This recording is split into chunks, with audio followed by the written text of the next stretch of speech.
안녕하세요. 트렌드 분석가 김용석입니다. 2022년 우리나라의 초중고생 숫자는 총 528만 명이고요. 이들이 쓴 총 사교육비 26조 원입니다. 최근에 2022년 초중고생 사교육비 자료가 나온 게 있어서 공유해 보겠습니다. 물론 여기에서 정부 통계에 잡히지 않은 사교육도 분명히 있을 거예요. 총 26조 원의 사교육비가 초중고생에게 쓰였는데 이건 2021년과 비교해 보면 초중고생은 532만 명, 23조 4천억 원이었거든요. 21년에. 즉 학생은 4만 명이 줄었는데 오히려 총 사교육비는 2조 6천억 원, 비율로 따지면 10.8% 늘었습니다. 우리나라의 총 사교육비 시장이 도대체 어떤 추이가 있는지 이것 제가 한번 궁금해서 2007년부터 2022년까지 한번 그래프로 그려봤는데요. 2007년에 20조 원이었던 시장이 2009년에 21조 6천억으로 좀 올라갔다가 이때부터 사실 정부가 2009년부터 2014년 기간 동안 사교육비 경감 대책이 적극 추진되던 시기였었고요. 그 결과 2014년에 공교육 정상화법도 제정이 되고 그랬던 시기예요. 이때는 총 사교육비 시장 좀 줄어들었어요. 근데 대책이 좀 완화되니까 2015년부터 상승하기 시작해서 2020년은 팬데믹으로 초반에 학원도 문 닫고 이렇게 하다 보니까 조금 줄었죠. 그리고 다시 늘어나기 시작해서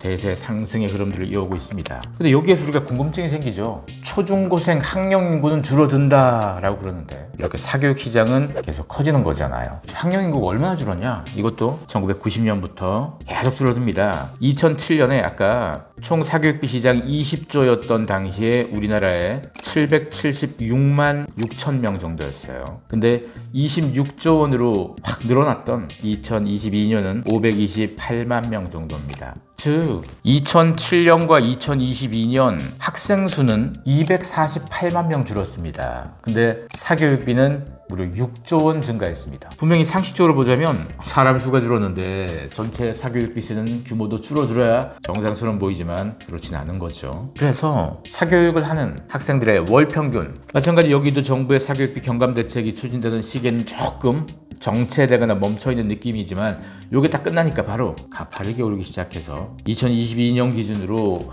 52만 원이 넘습니다. 근데 이건 평균 이렇게 쓰는 거니까 아무래도 이게 대도시하고 또 아주 지방 소도시는 차이가 좀 있어요. 지방 소도시 시골로 가면 갈수록 좀 적게 쓰고 대도시 서울 더 많이 씁니다. 사실 입시가 더 가까워졌기 때문에 고등학생들이 돈 더 많이 쓰겠죠.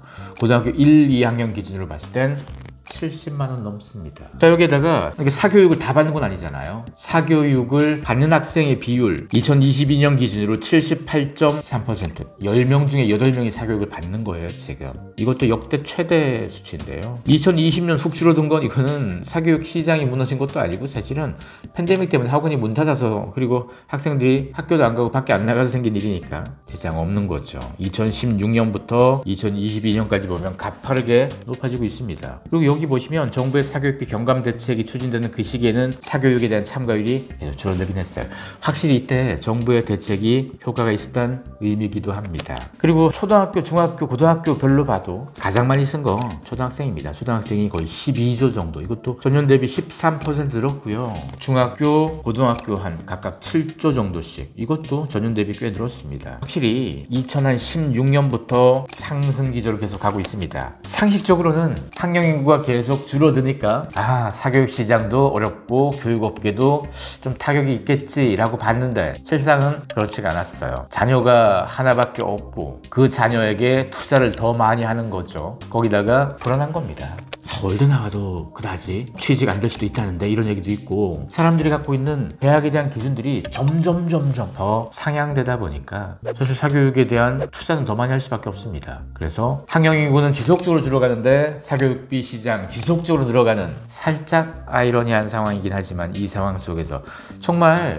부모들이 왜 이렇게 입시에 투자를 많이 하느냐, 하나뿐인 자녀라서 그럴 수도 있고 또 미래에 대한 불안할 때 할 수 있는 선택, 어떻게든 좋은 학교 좀 보내보자, 이 선택지가 더 강화되는 것 같기도 하고, 그리고 아직도 우리나라에서 입시에 대한 교육이 전체 공교육에서 차지하는 역할들이 그쪽에 좀 몰려있어서 그런 것 같기도 하고, 또 반대로 보자면 사교육 업계 일을 참 잘해서 그럴 수도 있어요. 실제로 이렇게 학령 인구가 줄어들면 사교육 시장의 가치가 줄어든다고 생각했는데 실제로는 수년 전부터 사교육 회사에 투자된 것도 많고 주가도 계속 오르고 시가총액도 늘어나고 이런 상황들을 보면 분명히 사교육업계가 불안한 부모를 잘 꼬셔서인지 일을 잘해서인지 이런 결과들이 나오고 있습니다. 사실 이 데이터, 이 그래프를 본 이유는 인구가 줄어들고 학령인구 줄어들고 저출산인데도 불구하고 우리나라에서 사교육 시장이 커져가는 이 상황, 이걸 한번 어떻게 보면 좋을까 한번 같이 보고 싶어서 준비해봤습니다.